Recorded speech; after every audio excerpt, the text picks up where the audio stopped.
आपके अपने YouTube channel में आपका हार्दिक स्वागत है।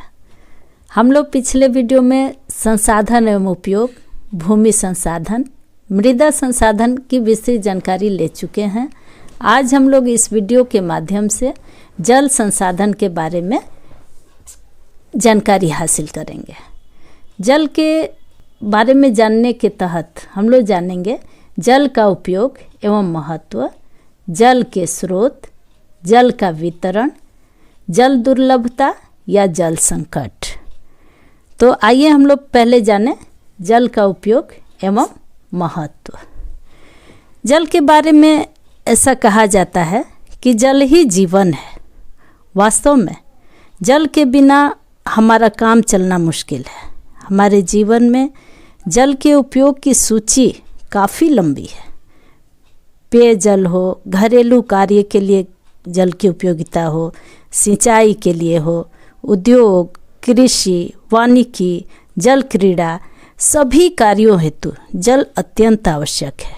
इतना ही नहीं, आधुनिक औद्योगिक युग में जल की कहीं विद्युत तैयार करने में तो कहीं औद्योगिक मशीनों को ठंडा करने के उपयोग में इसका उपयोग किया जाता है। इस तरह हम पाते हैं कि मानवीय आवश्यकताओं को जल सरल एवं सुगम बनाकर सभ्यता भी रचता है। तभी तो आदि मानव से लेकर आधुनिक मानव की लंबी यात्रा तक अगर दृष्टिकोण रखा जाए तो देखते हैं हम लोग कि मानव सभ्यता का विकास किसी न किसी नदी घाटी से ही जुड़ा हुआ है। हम लोग यह भी जानते हैं कि हमारी धरती पर कुल 71% जल भाग है। तो 71% जो जल भाग है इसका पुनर्भरण भी होते रहता है। यही वजह है कि यह नवीकरणीय संसाधन के अंतर्गत आता है। तो यह पुनर्भरण और ये कैसे होता है इसको हम लोग जानेंगे। पहले जान लें कि यह जो पूरा धरती का हम लोग ये चित्र दिखाई दे रहा है पूरे संसार का, तो ये देखते हैं कि ये 0 डिग्री रेखा है। बीच में जो डॉट दिखाई दे रहा है मोटा, ये 0 डिग्री रेखा है। इसके उत्तर हम लोग ध्यान देंगे तो यह पूरा का पूरा स्थल भाग नज़र आ रहा है और यहाँ पर स्थल भाग के थोड़े से अंश दिखाई दे रहे हैं और जल भाग का ज़्यादा वितरण दिख रहा है। यही वजह है कि उत्तरी गोलार्ध को स्थल गोलार्ध और दक्षिणी गोलार्ध को जल गोलार्ध के नाम से हम लोग जानते हैं। तो ये हम लोग देखेंगे इस चीज़ को। जल के जो स्थिति है कि 71% पूरे क्षेत्र में जल भाग प्राप्त होता है। इस पर आगे भी हम लोग चर्चा करेंगे, तब तक इसको जानेंगे। अब जल का भरण कैसे होता है इस चीज़ को हम लोग समझते हैं। तो जल के भरण के लिए हम लोग देखते हैं कि यह पूरी धरती का सीन हो गया। मान लीजिए पहाड़ है, पठार है, मैदानी इलाका है, पेड़ हैं, पौधे हैं, तो वैसी स्थिति है। और यहाँ से नदी निकली हुई है और ये समुद्री भाग में गिर रही है। सभी पर सनलाइट पड़ रहा है, सूर्य का प्रकाश जो है ये सब पर पड़ रहा है। तो सब पर जब पड़ रहा है तो पेड़ पौधे भी क्या करते हैं, वाष्प उत्सर्जन करते हैं। जब वो अपना भोजन तैयार कर रहे होते हैं, प्रकाश संश्लेषण होता है, उस समय वाष्पोत्सर्जन भी होता है। और वही सनलाइट यानी सूर्य का प्रकाश नदियों पर, समुद्रों में भी पड़ रहा है। तो वैसी स्थिति में इनसे वाष्पीकरण होता है, यानी कि ये जो जल क्षेत्र है यहाँ से वाष्प ऊपर की ओर उठता है और ऊपर की ओर उठ करके बादल का निर्माण करता है। बादल का निर्माण संघनन प्रक्रिया कही जाती है। कौन सी प्रक्रिया?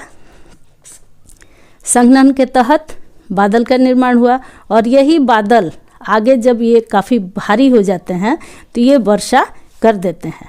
इस तरह से हम लोग देख रहे हैं कि वर्षा का जल क्या हो रहा है, पुनः पुनः हमें प्राप्त होते रह रहा है वर्षा के माध्यम से। और वही नदी नालियों में होकर के और कहाँ पहुँच रहा है, समुद्र में। और वही फिर सूर्य के प्रकाश द्वारा अवशोषित हो रहा है वाष्पीकरण के द्वारा। यहाँ पर लिख देती हूँ वाष्पीकरण। और ये ऊपर जा कर के बादल का निर्माण कर रहा है। तो इस तरह से हम लोग देखते हैं कि एक चक्र तैयार हो रहा है, इसे जल चक्र कहा जाता है। कौन सा चक्र कहा जाता है? जल चक्र।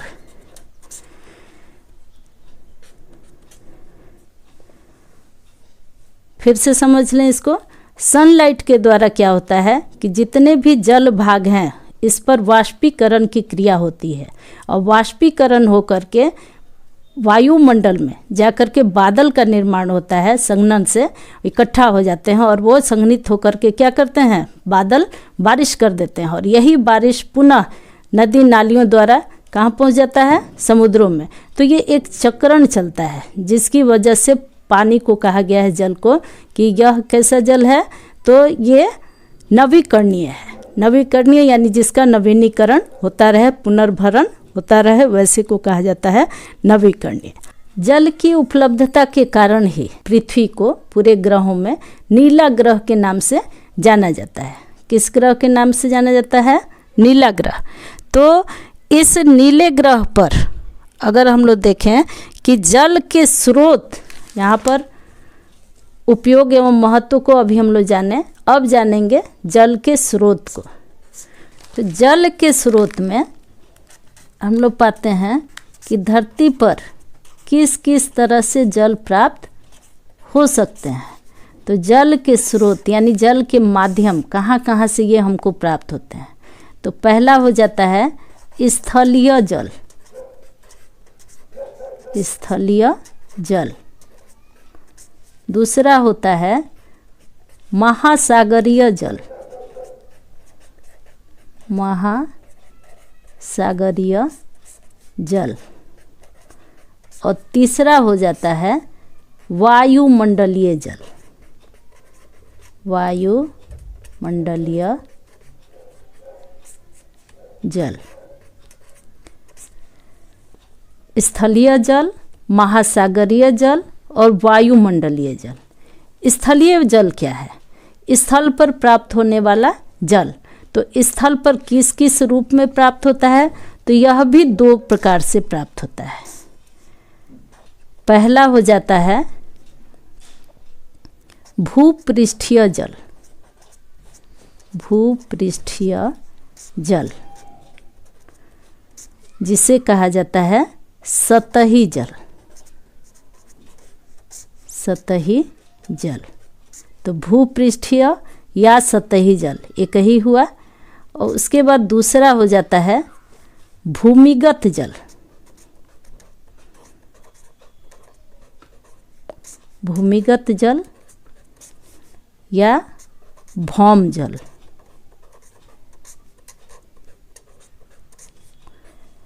अब इसको हम लोग थोड़ा सा विस्तृत जानकारी प्राप्त कर लें। पहले हम लोग जाने कि जल के स्रोत में स्थलीय जल, महासागरीय जल और वायुमंडलीय जल है। तो स्थलीय जल, स्थल पर प्राप्त होने वाले जल को ही स्थलीय जल कहा जाता है। महासागरीय जल, महासागरों में प्राप्त होने वाला जल, वो महासागरीय जल हुआ। और वायुमंडलीय जल किसे कहेंगे? तो वायुमंडलीय जल में वर्षा है और प्लस इसके साथ ही जितने भी ओस हैं, पाला है, बर्फ़ पड़ना, ये सारा कुछ आ जाता है वायुमंडलीय जल में। इस पूरे के दरमियान यह जानने का कोशिश करेंगे हम लोग कि स्थलीय जल के भी कई प्रारूप हैं। तो इसमें आ जाता है भूपृष्ठीय जल या सतही जल, और दूसरा हो जाता है भूमिगत जल या भौम जल। तो नाम से ही यहाँ पता लग रहा है कि भूपृष्ठीय यानी भूमि के ऊपर दिखाई देने वाला, जो भूमि के सतह पर दिखने वाला जल है, पाया जाने वाला जल है, उसको कहा जाता है भूपृष्ठीय जल। इसमें जितने भी नदी हैं, झील हैं, झरना है, ये सारा आ जाता है भूपृष्ठीय जल में। और भूमिगत जल में हो जाता है कि जो भूमि के अंदर से निकाला जाने वाला जल होता है उसको, जिसको कि खुली आँख से हम लोग यूं ही नहीं देखते हैं, वो चट्टानों में रिसा हुआ जल होता है, उसी को कहा जाता है भूमिगत जल। तो भूमिगत जल के तहत हो जाता है जितना भी नलकूप है, पंप सेट है या कुआं से निकाला गया जल है, वो सब आ जाता है भूमिगत जल में। यहाँ पर हम लोग ध्यान देंगे कि स्थलीय जल यानी भूपृष्ठीय जल हो या भूमिगत जल हो, ये सभी मात्र पूरे जल का अगर 100% लिया जाए तो महासागरीय जल जो होता है वो 96.5% हिस्सा में पाया जाता है, और स्थलीय जल जो होता है वो 2.5% हिस्सा में। अब यह जो स्थिति आती है उसमें हम लोग पाते हैं कि 2.5% को अगर 100 मान लिया जाए तो क्या होता है कि 70% जो जल होता है वह नदी नालों के माध्यम से समुद्र में विलीन हो जाता है। मात्र 30% ही ऐसा जल होता है जिसको कि हम लोग दैनंदिन के जीवन में उसका उपयोग कर पाते हैं। अब सोचने वाली बात हो जाती है, इस 2.5 का 70% भाग आर्कटिक, अंटार्कटिक, ग्रीनलैंड, हिमालय जैसे हिम शिखरों पर बर्फ के रूप में पाया जाता है। मात्र 30% हिस्सा ही पूरी दुनिया के लिए उपयोगी है। अतः यह जरूरी हो जाता है कि हम जल का क्या करें, प्लानिंग करें, और प्लानिंग के साथ ही उसका उपयोग करते हुए उसका संरक्षण करें। अब आगे हम लोग सारी चीज़ों को बखूबी जानते हुए आगे बढ़ेंगे कि जल स्रोत से जो ये 96.5% हमको प्राप्त हो रहा है, यह पूरा का पूरा लवणीय जल होता है। लवणीय कहने का अर्थ खारा जल। तो यह हमारे काम का बहुत नहीं रह जाता है। हम मीठे जल का ही उपयोग करते हैं, जो कि मात्र कितना प्राप्त है, 2.5%। और उसका भी, इस 2.5 का भी 70% हिस्सा बर्फ़ों के रूप में या अन्य रूपों में पाया जाता है, जबकि 30% हिस्सा का ही हम क्या कर पाते हैं, अपने दैनंदिन जीवन में उपयोग कर पाते हैं। इसके बाद हम यह पाते हैं कि भारत विश्व के वृष्टि का 4% हिस्सा ही प्राप्त करता है, जबकि जनसंख्या के हिसाब से यहाँ 17.7% आबादी बसती है।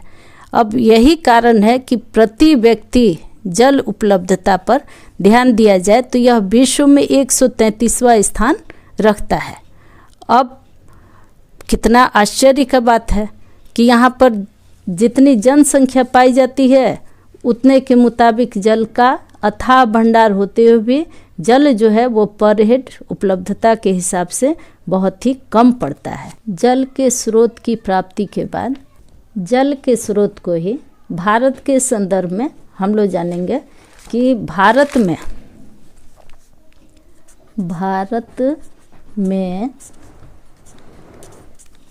प्राप्त होने वाले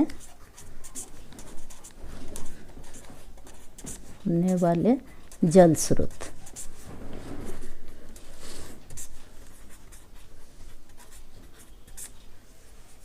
एवं उसका वितरण, एक ही साथ हो जाएगा, एवं उसका वितरण। अब इसमें जानेंगे पहला हमारे पास यह किस रूप में है। तो पहला हो जाता है वर्षा, वर्षा के रूप में प्राप्त होता है। दूसरा भूमिगत जल, भूमिगत जल। तीसरा नदियाँ एवं नहरें। और चौथा हो जाता है तालाब, तालाब एवं झील।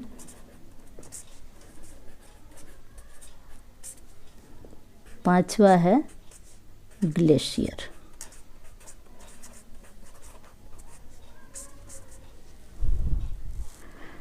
इसको हम लोग ऐसे समझ लेते हैं कि वर्षा पर अगर ध्यान दें तो हमारी धरती जो है, भारत की धरती, वो सभी जगह एक समान है नहीं। कहीं पहाड़ है, कहीं पठार है, कहीं मैदान है।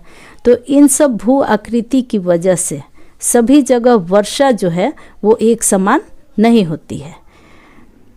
जब एक समान नहीं होती है तो निश्चित है कि सभी जगह पर पानी भी उस तरह से अवेलेबल नहीं मिलेगा।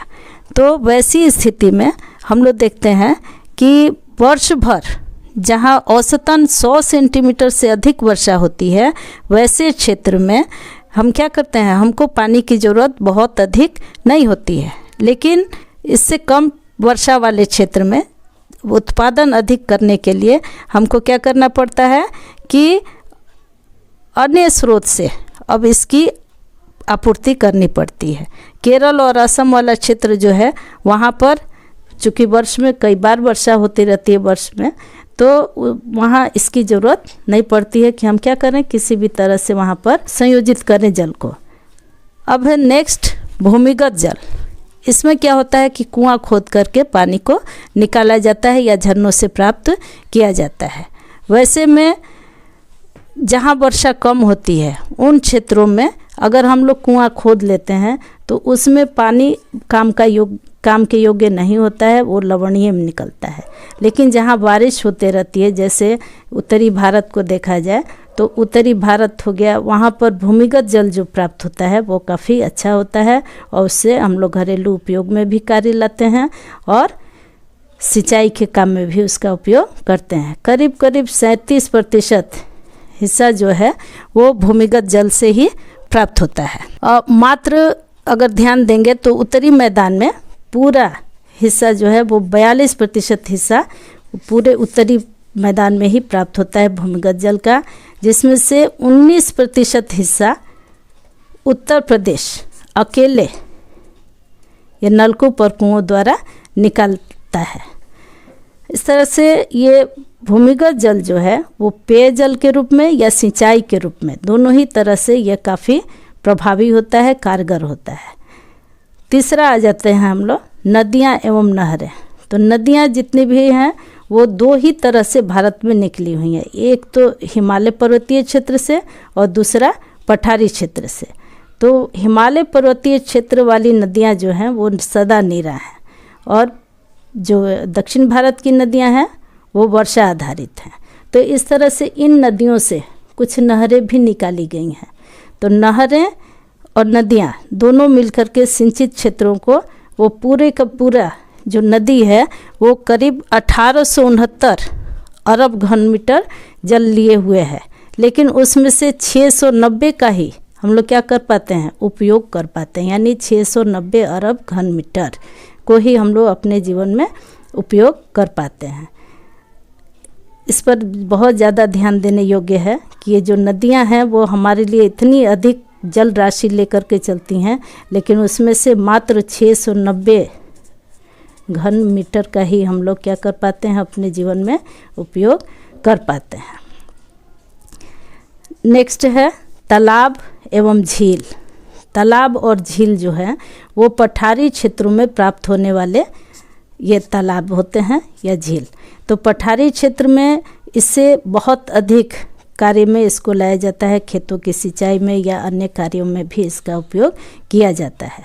तो यह पूरा का पूरा पठारी क्षेत्रों में ही प्राप्त होता है, यानी दक्षिण भारत में ये प्राप्त होने वाला तालाब और जलाशय है। ग्लेशियर हम लोग जानते हैं कि उच्च पर्वतीय क्षेत्रों में ही प्राप्त होगा। ग्लेशियर मीन हिम का क्षेत्र। तो हिम यानी बर्फ़, तो बर्फ़ का घर कहाँ प्राप्त होता है, हिमालय पर्वतीय क्षेत्रों में। यानी हिमालय का जो उच्च शिखर है वो बर्फ़ से ढका होता है, जहाँ से सदा नीरा नदियाँ निकला करती हैं। तो यह भी हमारे महत्व का है। भारत में यही पांचों तरीके से हमें जल की प्राप्ति होती है। अब इसके वितरण पर अगर हम लोग ध्यान दें तो पाते हैं कि विश्व में 4% हिस्सा ही क्या होता है, हमें बारिश के द्वारा प्राप्त हो पाता है। लेकिन यहाँ पर जनसंख्या जो बसती है पूरे विश्व की करीब करीब 17.7% है, जो कि यह बारिश का जो अंश है वह मिलता है हमको 4%। पूरे विश्व का 4% हिस्सा ही पूरे भारत में मिल पाता है। अब यहाँ पर यह जानने योग्य बात है कि भारत में प्रतिवर्ष 4000 घन किलोमीटर जल वर्षण से तथा 1869 घन किलोमीटर जल भूपृष्ठीय जल से प्राप्त होता है। अब कुल भूपृष्ठीय जल का 2/3 भाग देश की 3 बड़ी नदियाँ सिंधु, गंगा, ब्रह्मपुत्र इनके द्वारा प्रवाहित होती है। आज भारत में जल भंडारण हेतु जलाशयों का निर्माण भी कैसे होते जा रहा है, बहुत ही तीव्र गति से हो रहा है, लेकिन इनकी जो जल भंडारण क्षमता है वो अभी बहुत अधिक नहीं बढ़ पाई है। कारण है कि स्वतंत्रता प्राप्ति के समय अगर हम लोग ध्यान दें तो 18 अरब घन मीटर ही था। अब यह बढ़ कर के कुछ आगे बढ़ा है, लेकिन फिर भी बहुत आगे नहीं बढ़ पाए हैं। कारण कि उस अगर नदियाँ 1869 अरब घन मीटर जल लेकर के चल रही हैं और उसमें से हम 690 अरब घन मीटर ही जल का उपयोग कर पा रहे हैं, तो निश्चित है कि हमारा जल का बहुत सारा हिस्सा जो है यूँ ही बर्बाद हो जा रहा है, जिस पर कि हमको क्या करना पड़ेगा, बहुत ही अधिक ध्यान देना होगा। और ब्रह्मपुत्र नदी सर्वाधिक प्रवाह होते हुए भी उसका जल बहुत कम है, यानी जल भंडारण की क्षमता उसमें कम है। लेकिन गंगा और ये सिंधु नदी इसकी भी क्षमता बहुत अधिक है, लेकिन सिंधु का बहुत भाग भारत में वर्क नहीं कर पाता है। इसके बाद गंगा मेन है, गंगा से ही हम लोग बहुत अधिक लाभान्वित हो पाते हैं।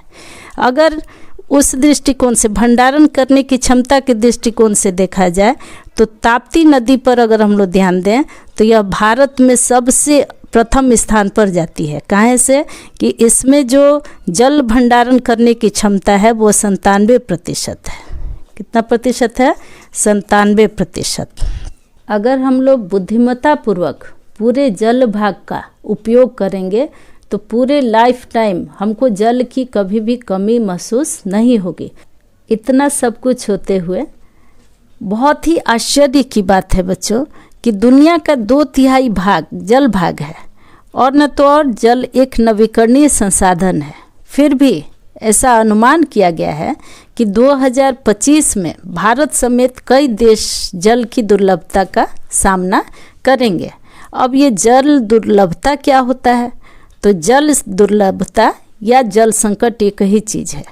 अब इसको जल संकट को कैसे कहेंगे? तो जल संकट मीन यानी जल की कमी। स्वीडन के एक जल संसाधन विशेषज्ञ फाल्कन मार्क के अनुसार भी उन्होंने कहा है कि प्रतिदिन प्रति व्यक्ति 1000 घन मीटर की दर से भी जल उपलब्ध न हो तो इसे जलाभाव मानना चाहिए। यानी कि 1000 घन मीटर जल जो है वो प्रति व्यक्ति को मिलना जरूरी है। अगर यह कम हो जा रहा है तो ये जल संकट ही है। अब जल संकट की बात जब आती है तो हम लोग को यह जानना होगा, जल दुर्लभता या जल संकट पर ध्यान देंगे। हम लोग देखते हैं जल संकट।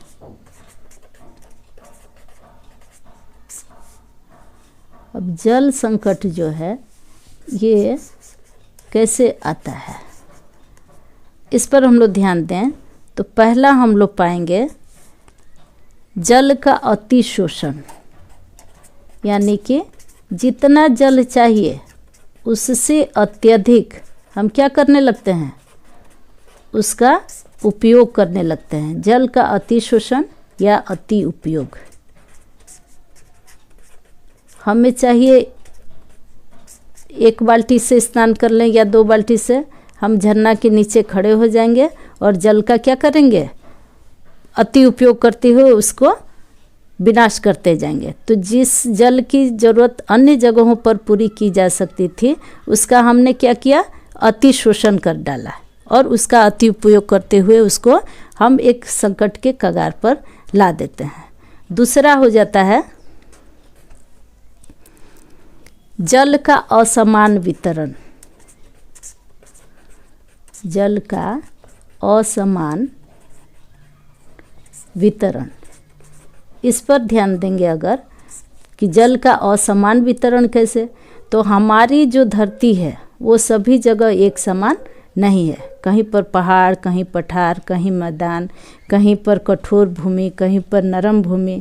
तो इस तरह से जल जो प्राप्त होता है वो भौम जल के रूप में हो या सतही जल के रूप में हो, सभी जगह एक समान नहीं है। वर्षा का भी अगर जल लिया जाए तो वो सभी जगह एक समान बारिश नहीं होता है। किसी क्षेत्र में बहुत अधिक वर्षा होती है, किसी क्षेत्र में ना के बराबर होती है। तो ये जल का जो असमान वितरण है यह भी क्या करता है, जल संकट को प्रभावित करता है, यानी जल संकट को उत्पन्न करने में एक सहायक की भूमिका अदा करता है। जैसे कि अगर केरला और आसाम वाले क्षेत्र को लिया जाए तो वहाँ पर पूरे वर्ष में हर समय कुछ न कुछ बारिश होती रहती है, वहाँ पर कोई दिक्कत नहीं हो पाती है। लेकिन अगर वही चीज़ हम लोग राजस्थान वाले इलाके में देखें तो वहाँ पर जल का संकट बना रहता है, कारण कि वर्षा कम होती है। अब तीसरा में हम लोग देखते हैं कृषि में आधुनिकीकरण। कृषि में आधुनिकीकरण।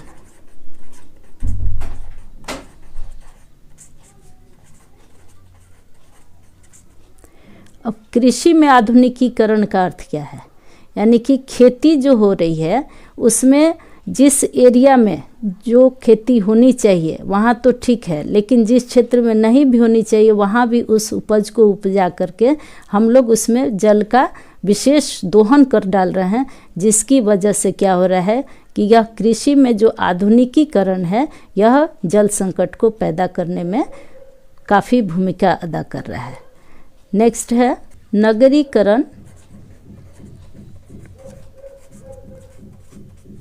नगरीकरण या शहरीकरण।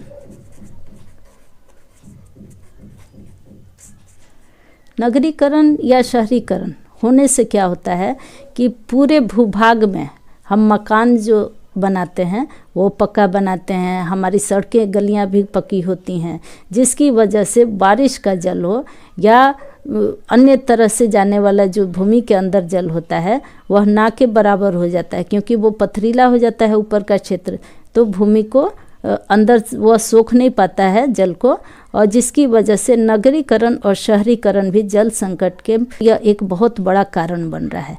कारण कि पूरा का पूरा जो एरिया होता है वो पक्कीकरण का से छाया रहता है, जिसकी वजह से जल संकट गहरा जाता है। नेक्स्ट अगर हम लोग ध्यान दें औद्योगिकीकरण।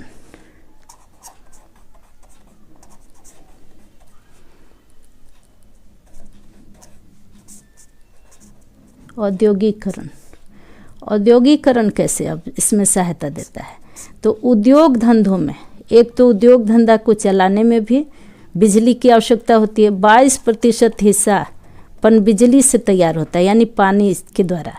तो पानी से हम क्या किए, 22% हिस्सा जो बिजली मिल रही है उद्योगों को वो जल के द्वारा ही बन रही है, तो जल वहाँ भी गया।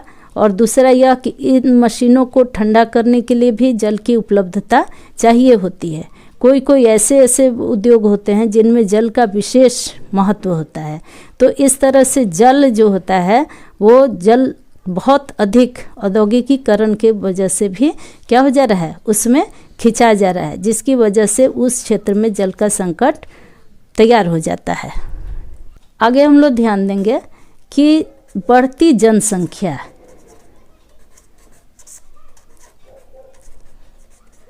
बढ़ती जनसंख्या, अगर इन सब के मूल में हम लोग पहुँचें तो हमारी यह जो समस्या है बढ़ती जनसंख्या, यह मुख्य के रूप में दिखाई देगी, यानी मेन।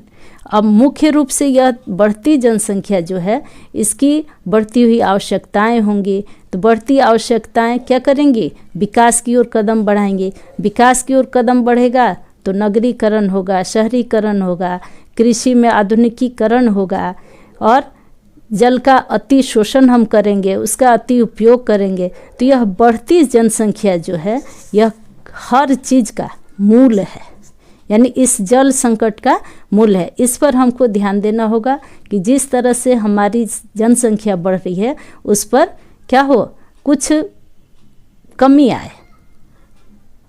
तो शिक्षा ही एक ऐसा माध्यम है जिसकी वजह से हमारी बढ़ती जनसंख्या को क्या दिया जा सकता है, एक रूपरेखा दिया जा सकता है, ताकि हमारे बीच जल संकट जैसी संकट उपस्थित न हो। इसके बाद है जल प्रदूषण। जल प्रदूषण, अब जल प्रदूषण कैसे जल संकट को लाता है? तो हमारे जितने भी कल कारखाने हैं या फिर हमारी बढ़ती जनसंख्या की आवश्यकताएं हैं वो जल से पूर्ति हो रही हैं।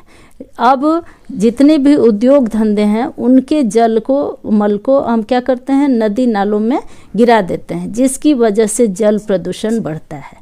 और न तो और कृषि में जो हम खाद उपयोग करते हैं, रासायनिक खाद या कीटनाशी दवाएं हुई, तो इन सब की वजह से भी जल तक अगर उस खेत का पानी पहुंच जाता है किसी भी नदी नाले में, तो वो जल प्रदूषण का एक बहुत बड़ा जरिया बनता है, जिसकी वजह से जल का संकट आन पड़ता है।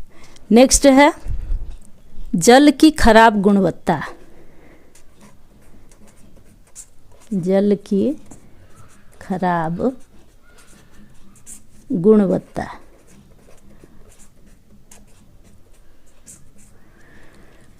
जब हम जल का दुरुपयोग करना शुरू करेंगे, यानी उस क्षेत्र में किसी भी तरह से जल वाले क्षेत्र में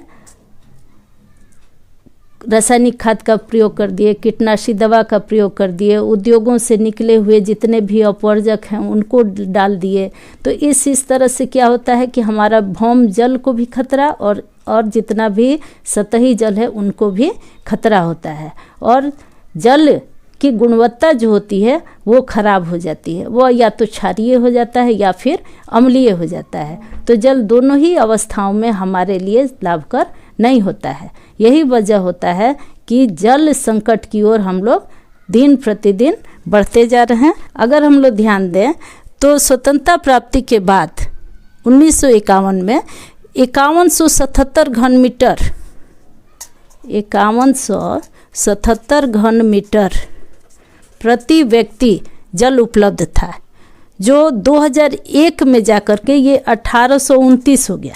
अब यहाँ सोचने वाली बात है, जो हमको 5177 घन मीटर मिल रहा था कब 1951 में, वो 2001 में कितना मिलने लगा 1829। बढ़ती जनसंख्या के कारण ऐसा अनुमान किया गया है कि 2025